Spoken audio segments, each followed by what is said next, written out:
শামীম পাটোয়ারি নাকি নাম, বিএনপির এখন জাতীয় পার্টির দায় নিতে হবে বিএনপিকে। ভাই, বিএনপি তো রাষ্ট্র ক্ষমতায় নেই, আপনি কিসের দায়ের কথা বলছেন? জাতীয় পার্টিকে রক্ষা করা বিএনপির কাজ নয় বলে মন্তব্য করেছেন দলটির জ্যেষ্ঠ যুগ্ম মহাসচিব রুহুল কবির রিজভী।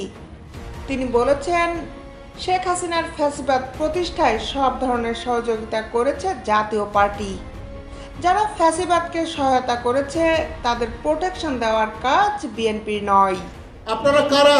যখন ইলিয়াস আলী গুম হয় তখন কোথায় ছিলেন? যখন চৌধুরী আলম গুম হয়? মঙ্গলবার জাতীয় প্রেস ক্লাবে বিএনপির ভারপ্রাপ্ত চেয়ারম্যান তারেক রহমানের কারামুক্তি দিবস উপলক্ষে আয়োজিত এক আলোচনা সভায় রুহুল কবির এসব কথা বলেন। ওই সভার আয়োজন করে উত্তরাঞ্চল ছাত্র ফোরাম। এর আগে জাতীয় পার্টির মহাসচিব শামীম পাটোয়ারি বলেছিলেন, জাতীয় পার্টিকে রক্ষা করার দায়িত্ব বিএনপির। তখন তো 2014 নির্বাচনে ভোট কেন্দ্রে কোনো ভোটার নেই, সেখানে কুকুর, বিড়াল, গরু, ছাগল। শামীম পাটোয়ারির বক্তব্যের সমালোচনা করে রিজভী বলেন, বিএনপি তো রাষ্ট্র ক্ষমতায় নেই, এখনো তো সুষ্ঠু নির্বাচন হয়নি, আপনি কিসের দায়িত্বের কথা বলছেন?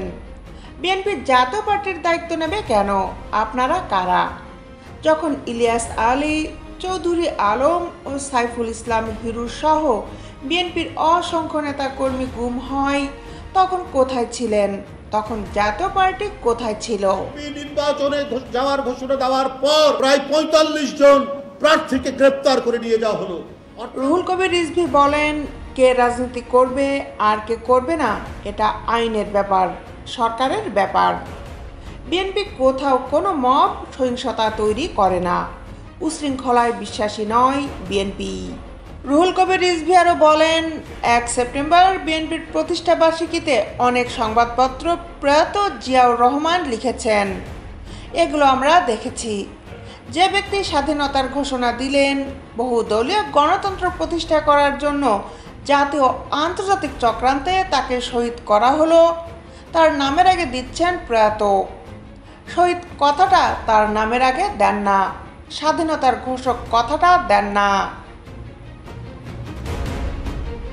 দেশ বিদেশের আপডেট নিউজ পেতে আমাদের সাথেই থাকুন।